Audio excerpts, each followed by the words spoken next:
Welcome to Playing Above the Line, where we interview entrepreneurs, business owners, and community activists to get their thoughts and perspectives on leadership. Playing Above the Line is sponsored by Aviso Group, a business consulting and accounting firm focused on preparing clients for the future through innovation and positive growth. Welcome to Playing Above the Line. I'm Alan, your host, and producer Carrie. You can see the gleam in my eye because I'm excited about our guest today. Our guest is William Haynes, and he, along with his wife, they are the owners of Provision Fairhope. And I have been, before William knew that you were who you were, I've been wanting to get the owner of Provision in here to be a guest.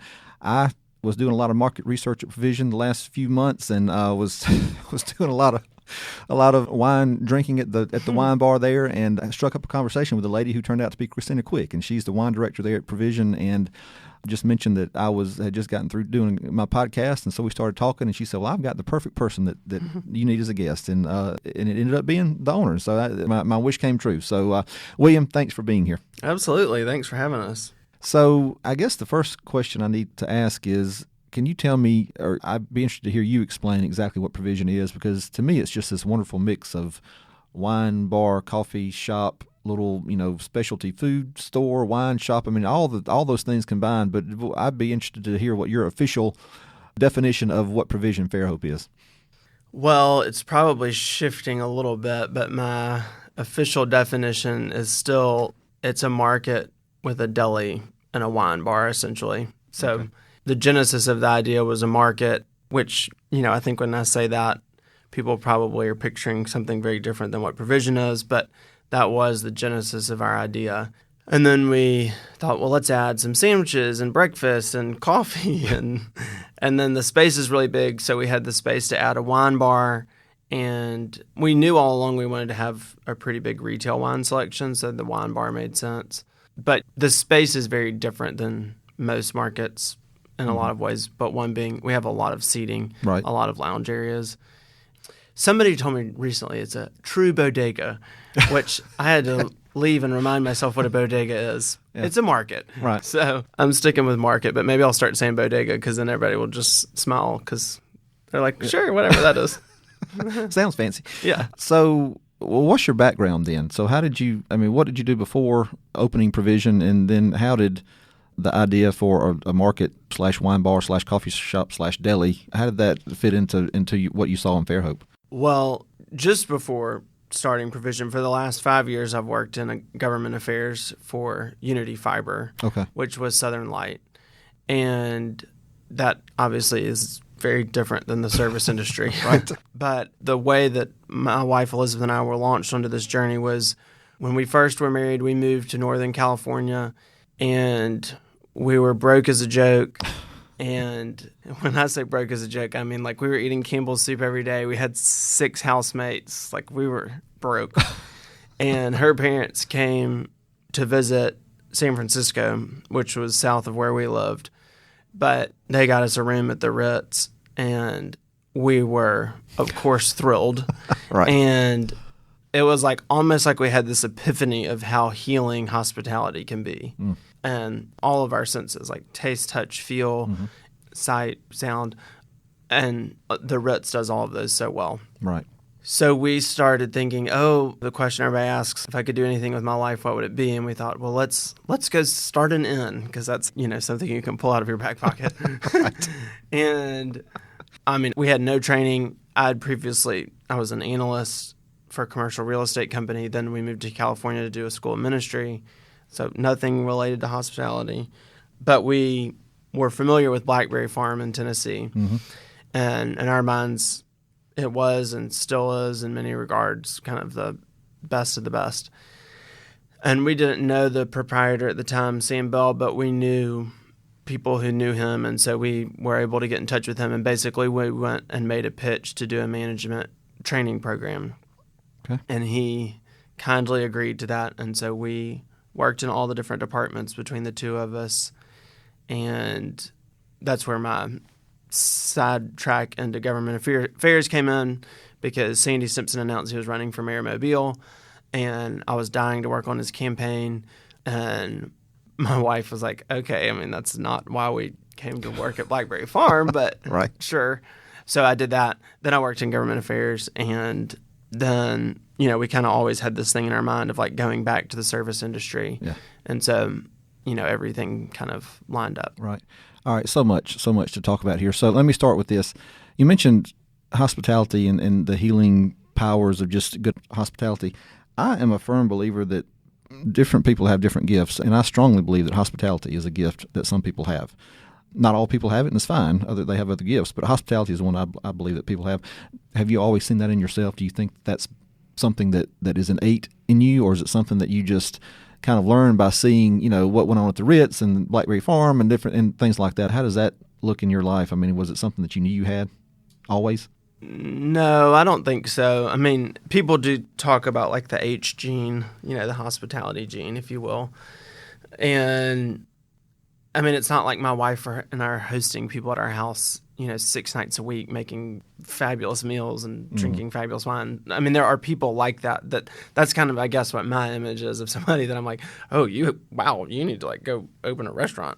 But I think I have grown in that, and I think in some ways, I think I have less of the hospitality gene than I used to. I mean, like when we were at Blackberry, for example, our roles, whatever they were at any particular time, were so focused that I'm definitely an extrovert, and I definitely care about people. So that's a lot of what encompasses the hospitality gene.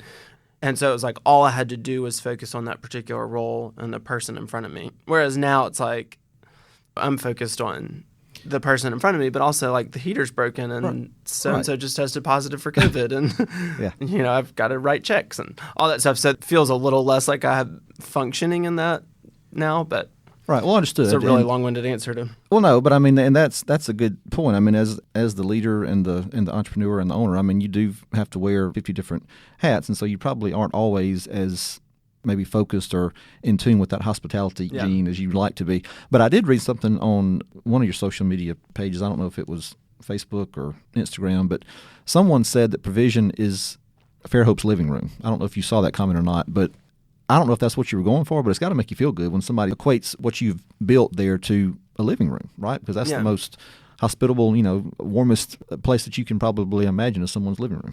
Yeah, that comment did mean a lot. And before we opened, and now still, like we're always telling our team, we're trying to provide peak comfort and peak excellence. So it's like, I joke that it's like your house the day before Christmas, not the day after. Everything's in order and beautiful, and everybody's merry and bright, and it's comfortable. It's not, the day after when the boxes are everywhere.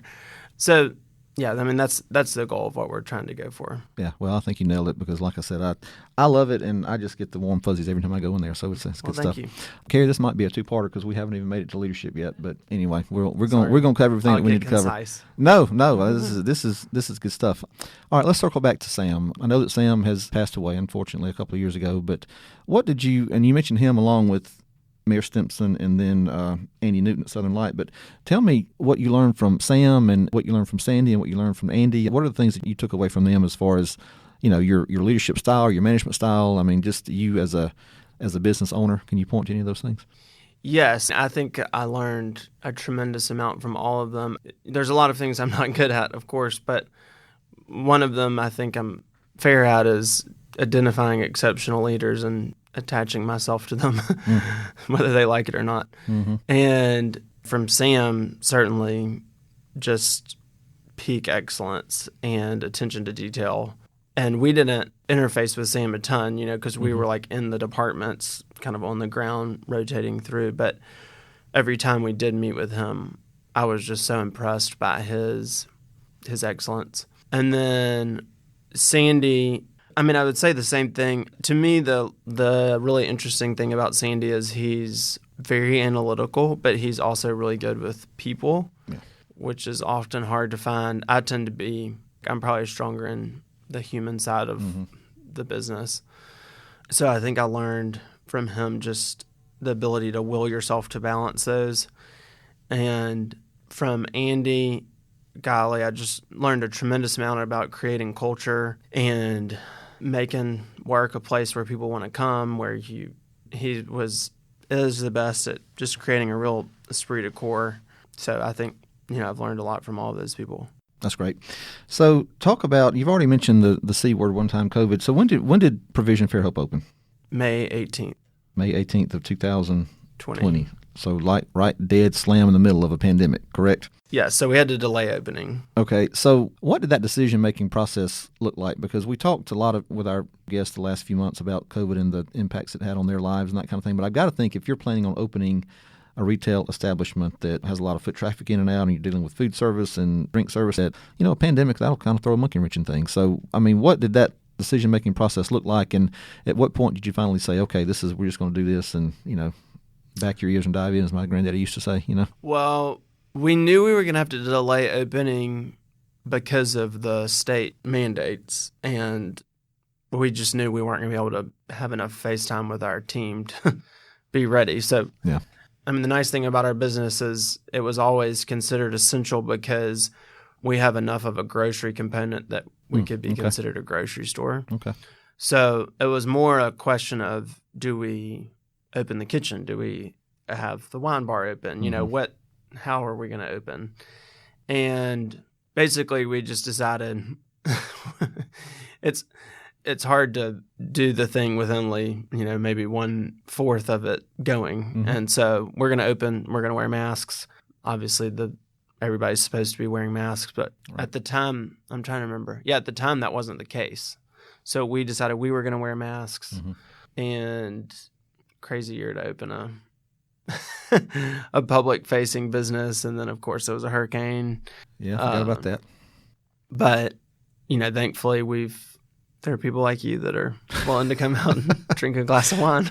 Well, I'll tell you, and I didn't know when you guys opened, and I can't remember when I first discovered. I think Carrie is the one that told me about this place, and so I just went in one day, and I was like, all right, this is my kind of place. But every time I've been in, I mean, there have been people there, and so I think people have reacted well. They haven't shied away because it's a pandemic, I don't think. Yeah, and we're super fortunate that we have a lot of space. Yeah, and the front of house alone is 5,000 square feet.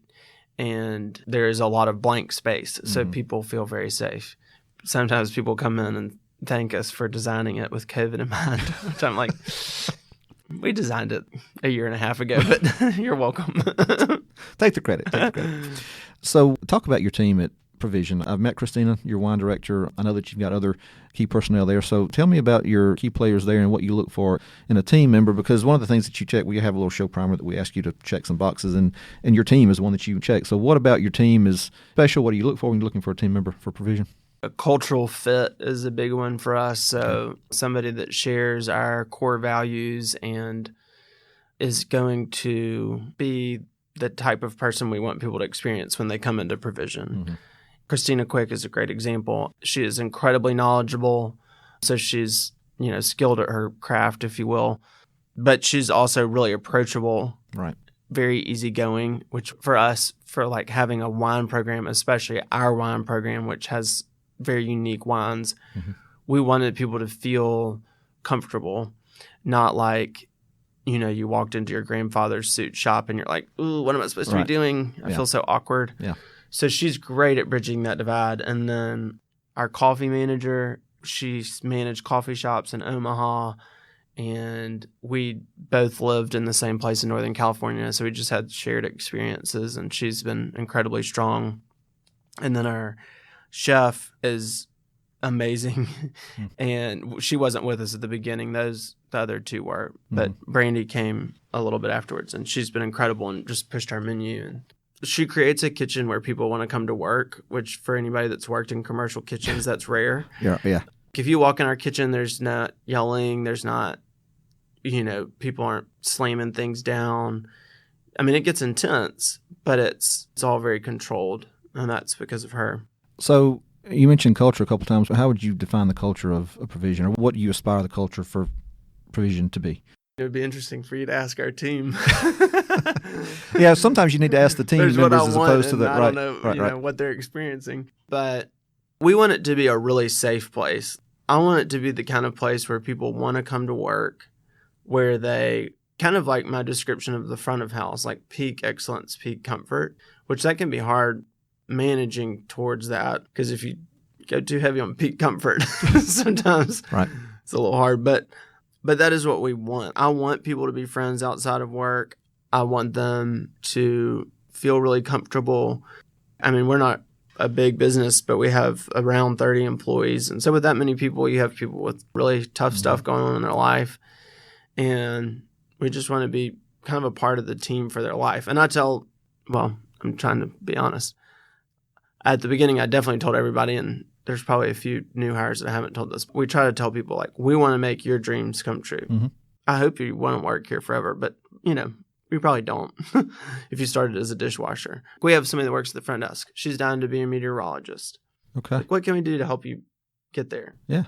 And we're always trying to connect. Somebody else wants to be he's majoring in aeronautical engineering, which our wine director, Christina's husband, is an engineer at Airbus. So it's like easy connection. Right.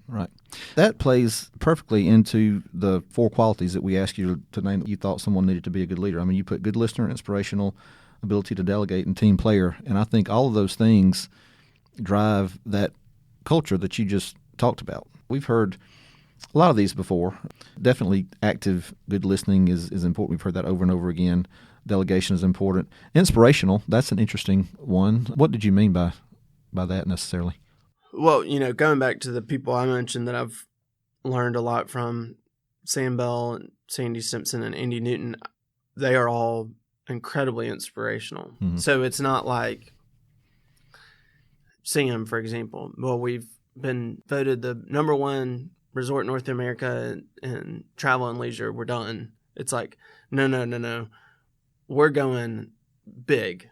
Okay, we've done that. Now we're going to start a brewery and we're going to build a new spa. And are you on board? This is going to be crazy kind of thing. Yeah. So I think, and I guess that goes with casting a vision too. Just like that ability to think really big and inspire your team to like come along with you. Yeah. And I think Sandy has cast this vision to be the safest, most business and family friendly city in America. Which when now people locally have heard it so much, they're just like, I don't know, it's, kind of there. But when he announced that, people sort of scoffed. It was like, Mobile. But, just that ability to, like, inspire people, like, come on, like, let's go do something big. Yeah. Well, speaking of vision, when you look at Provision Fairhope, I know what it is now and it's wonderful, but when you look a year, 2, 3 down the road, what's your vision for Provision going forward? You'll definitely see the space change. We sort of intentionally left some blank space to see which parts of the business were most popular. So the space will change some. We'll push on product and menu. We'll do some big pushing on menu development.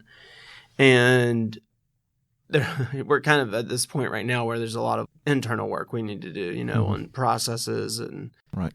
The stuff that kind of makes me fall asleep, frankly. It's not the fun stuff for sure, but this is necessary stuff. No, there's fun stuff we want to do too, but a lot of it's making sure we're consistent, doing everything right and on time kind of stuff.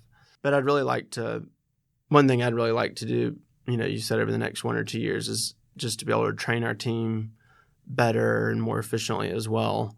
When you first open it, sort of a fire drill. Mm-hmm. So product training, I'd love, even for me, but I'd love to be able to have times where we're making them all experts on our products. All right, I got to ask you this. This is a unique dynamic, and I speak from some experience because my wife and I dated when we were in high school, and we actually worked together over one Christmas at a little gift shop in Bruton there where we live doing inventory. And that experience taught me very clearly that I could never work with my wife on a regular basis. That just would not work out for our marriage. But you do work with your partners with your wife in Provision. So what does that look like? I've got to think it's a unique dynamic being married to the person that you're, a partner with and then also trying to manage with. So what does that look like? Yeah, we're really fortunate in that for us, it works super well. We are opposites. So that helps. Yeah. I'm extroverted. She's introverted. I'm like big picture culture. She probably thinks my head's in the clouds, and she's like, I need to order more crackers now. And I'm like, yeah, okay. Go for it. For anybody that's into the Enneagram, I'm a 3, she's a 5. Okay. So I think that helps. And sometimes we laugh because we're like, that was probably awkward for our team when we just like snapped at each other. But we sort of have the attitude of, if you're coming to work here, like, this is a family business. So You're going to see, of course, it's not like we're like brawling, but you're going to see us like get short with each other, and we're okay with that. Yeah. But for the most part, I would say, and I think our team would say this too, like I think we work really well together. Yeah. We complement each other. We just naturally have very different things we're working on. Mm-hmm. She is incredibly passionate about our grocery selection. Well, I would say the things she's incredibly passionate about are marketing, design, interior design, grocery selection, and retail selection. So like gift selection. Mm-hmm. And those are all, I mean, I care a lot about marketing and design in particular, but there's not a ton of overlap. Yeah. Well, that's good. All right, we got to start wrapping up because we've been going for a while. But no, we could sit here and talk, or I could sit here and talk about all this stuff for another couple of hours, but probably don't need to do that. Let me just ask you this. What was the most challenging thing about opening a new business? Not necessarily, the pandemic notwithstanding, but I mean, just in general, what do you think is the most challenging thing about being a new business owner and opening a business from scratch? I mean, what in your experience has been that? Oof. If you want to give me a list of things, that's okay. I mean, I don't know. Those first 2 months are just the grind, and I mean, it's definitely feels. I don't even know how to like distill that down. I mean, everything's hard at the beginning. The people are hard. I don't mean the customers. All right. Inevitably, when you're starting a new business, you're going to have 25% that it's not the right role for them. Mm-hmm. Or the company or whatever. And so you're trying to figure that out. Then you're trying to hire, and then you're dealing with new softwares, and there are no processes, and it's like everything's hard. It's like putting one foot in front of the other sometimes is a challenge, can be. Yes. I mean, those first few months were super intense. Well, all right, on the flip side, so maybe this will be a little bit easier or a little bit more relatable maybe, but so the most rewarding thing about what you do, and it could be the favorite thing that you get to do every day or the most rewarding thing that, you found since you've opened Provision, what is that? Well, definitely for me and for Elizabeth, it would be the people, both our team and customers. So we have some of our favorite customers, Janet and Guy. They come in just to check on us. I mean, they'll come get a coffee too. Mm-hmm. They're genuinely interested in how we're doing. And so just those connections and relationships are really important. And then one of my favorite things that's happened is our coffee supervisor, her name's also Christina, but just on her own, she started writing like an encouraging note on people's to-go coffee cups. And I bet once a week I see somebody start crying. And that is the most rewarding thing. That's to think cool. Like, wow, that's like a really simple thing she's doing, but that's changing that person's day, or week or life, So that's the best part. Well, and to me, the best part of that story is you didn't have to tell her, right? I mean, she just started doing it. So that's very awesome. And those are the kinds of team members I know that you have, and I'm sure that you want as well. All right. Let me ask you, we've got to wrap up, but let me ask you just one thing. Since you guys you had the experience of working at Blackberry Farm, and you've lived in Northern California, and do you like to travel? Do you guys? Mm-hmm. I'm sure you do. Yeah. Okay. Yeah. I'm someone that I love to travel, but I kind of have a hard time going back to the same places again because I want to go somewhere new, right? Mm-hmm. But there are certain places that I love that I will go again and again. So give me one place that you've been. It can be a city, resort, whatever that you would go back to over and over again. London. Okay. I love London. I know that, I don't know, I feel like sometimes people don't love London so much. I love London. Well, so what about London? Well, I have a sort of odd obsession with the British royal family, so there's that. Okay. And, well, I mean, I guess, one nice perk is I don't speak any other languages, so I can understand everybody. Right. And to me, London feels very much like a mashup of Europe and America. Mm-hmm. And I like that because I like America too. America's a good place. Yeah. All right, William, thank you so much. This has been great. We will link the website and different social media in the show notes, but if people want to find out more about what you guys do, they can go to provisionfairhope.com and check you guys out. So thanks again, and it's time for me to go to Provision to have a glass of wine. So we'll see you there. Thanks. We hope you enjoyed today's episode, and if you did, be sure to rate, review, and subscribe on iTunes and Spotify. It definitely helps us in the ratings, and it also makes it easier for other folks to find the podcast. And as always, a big thank you to producer and editor Carrie Wolf. Playing Above the Line is sponsored by Aviso Group. If you want to know more about who we are and what we do, you can visit our website at avisogroup.com. That's AVIZO group.com. You can also check us out on Instagram, Twitter, and Facebook. Thanks for listening.